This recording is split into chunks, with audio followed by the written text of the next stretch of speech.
집중 분석, 코스피와 다우 운송지수에 대한 자막이 나갔는데요. 오늘 마켓 인사이드 시장 주요 이슈들 자세하게 분석해보고 다각도로 여러분들께도 시각을 넓혀드리는 시간입니다. 이트레이드 증권 신중호 연구원 스튜디오 모셨습니다. 어서 오십시오. 네, 안녕하십니까. 안녕하세요. 오늘 아침부터 뜨겁게 또 우리 시장에 거론됐던 게 바로 키프로스입니다. 지난 그 유로존 재무장관 회의에서 키프로스 구제금융안에 합의했다 이런 소식이 나오면서 또다시 유로존 문제가 시장의 이제 중심이 되고 있는데요. 먼저 이 부분부터 풀어주십시오. 네, 말씀하신 대로 지난 주말에 키프로스에 대한 구제금융 지원이 결정되었습니다. 100억 유로라는 점에서 미미한 수준이지만 구제금융의 조건으로 모든 예금에 일시적인 세금을 올리기로 했다는 점이라든지 구제금융 합의안 통과 문제가 아직 남아 있습니다. 따라서 그 여파로 지금 유로화가 1.29달러까지 좀 하락한 모습이고요. 나스닥과 S&P 500 야간 선물도 약세인 모습입니다. 유럽장이 열리면 유로화가 추가 약세를 보일 수도 있겠지만 큰 그림에서 본다면 22의 국채 매입 프로그램인 OMT에 의지하고 있다는 점을 봐야겠습니다. 브렉시트 우려와 같은 그런 모습을 생상할 수도 있겠지만 키프로스발 예금 인출 확산 우려는 좀 제한적 것이다라고 전망하고 있습니다.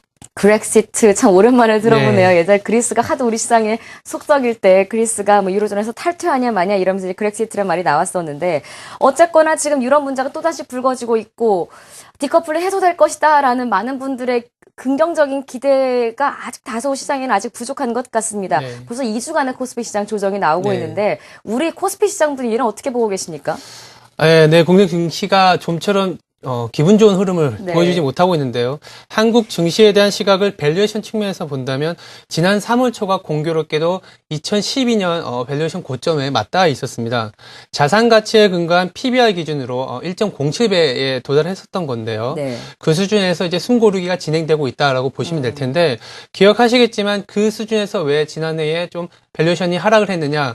중국 모멘텀이 좀 둔화가 됐었던 부분이 있었고 그렉시트라는 점에서 유럽발 위기가 재차 불거지면서 좀 조정 국면이 나타났는데 올해는 지난해를 답습하지는 않을 것으로 보고 있습니다. 뒤에 말씀을 드리겠지만 따라서 밸류에이션 기준으로 전저점이 1.03배 그러니까 코스피 기준으로는 한 1960, 70포인트가 될 수 있는데요. 그거를 주요 지지선으로 완만한 상승 흐름이 좀 전개될 수 있겠다 이렇게 보고 있습니다. 네.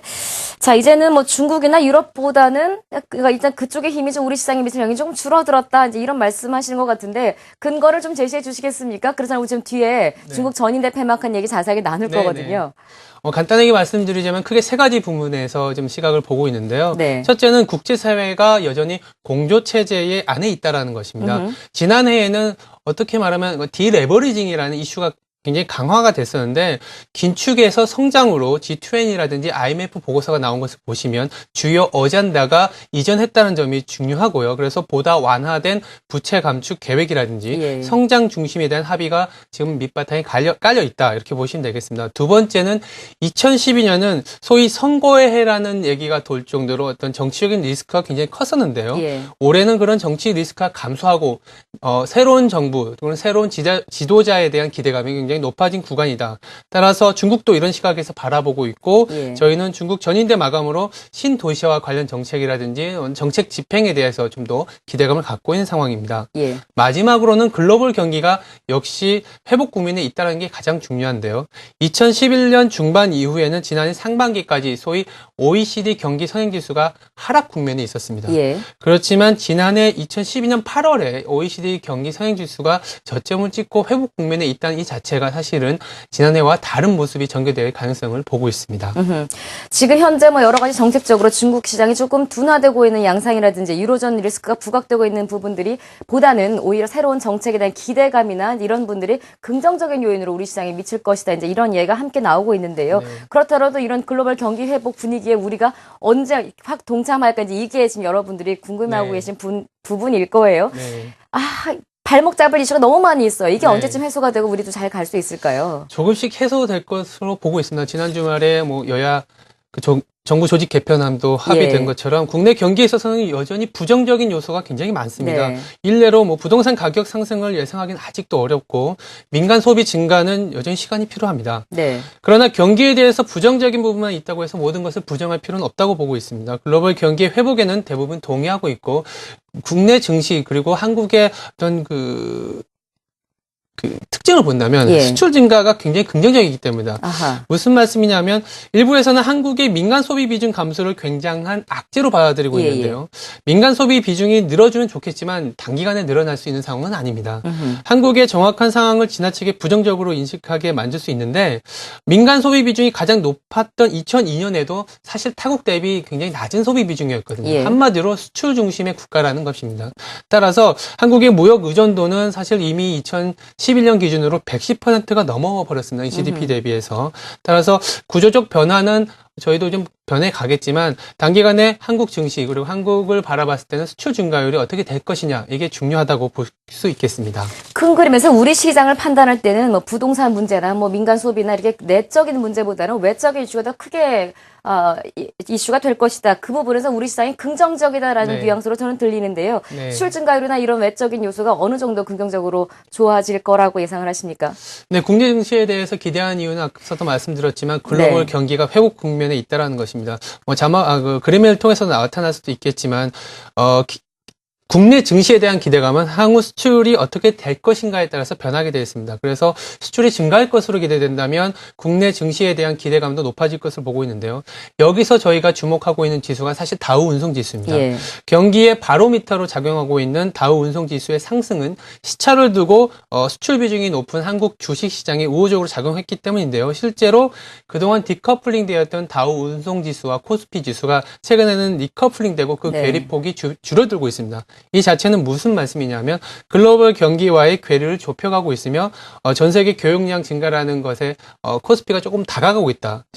그래서 저희가 이제 지난 2월에 사실 수출 증가율이 전년 대비해서 마이너스 8.6% 표면적인 악화의 모습을 보기보다는 내부적으로 아세안 지역의 수출 증가라든지 일평균 수출 금액이 증가했다라는 그런 어떤 긍정적인 시각으로 바라보고 있습니다. 우리 코스피 지수와 미국의 다우존스 지수를 비교했을 때는 조금은 디커플링처럼 보이기도 합니다만 조금 전에 봤던 한국의 수출 증가율과 다우 지수는 상당히 커플링을 이루고 있는 모습 확인을 했는데요. 그렇다면 여기에 우리가 필요한 전략은 어떤 걸까요? 네, 사실 경기 회복기에는 경기 민감주를 사야 되는 게 답입니다. 너무 당연한 얘기겠지만 네. 글로벌 증시는 사실 경기 민감주 중심으로 상승한 반면에 한국은 보시면 알겠지만 방어적인 스탠스를 굉장히 갖고 왔고요. 그게 디커플링의 요인이었다고 보고 있습니다. 따라서 앞서 말씀드린 것처럼 경기 회복의 훈풍이 시차를 두고 한국 수출 증가에 기여할 것으로 기대하는 만큼 예. 그동안 눌려 있었던 경기 민감주에 대한 기대를 높일 필요가 있는데요. 이 경기 민감주가 어떤 것이 되겠냐 하면 소위 이제 산업재라든지 소재 업종이 될 수 있겠습니다. 다만 경기 가격 부담을 고려해서 소재 업종에서는 화학보다는 철강주가 좀 더 메리트 있어 보이고요. 그동안 산업재에서는 글로벌 산업재와 디커플링이 됐던 운송지수를 보시면 최근에 연비 효율화가 좀 차별화의 포인트가 되고 있습니다. 네. 그래서 머스크라든지 이런 부분들이 주가 굉장히 50% 이상 아웃퍼포먼스 가는 모습을 보면 친환경과 관련된 조선주, 특히 어떤 현대미포조선이라든지 대우조선해양 같은 조선주의 산업재에서는 좀 더 보다 주목할 필요가 있겠습니다. 알겠습니다. 자, 오늘 마켓 인사이드 다각도로 좀 해외 이슈들 짚어보고 우리 시장 전략 세워봤습니다. 이트레이드증권 신중호 연구원 함께했습니다. 고맙습니다. 네, 감사합니다.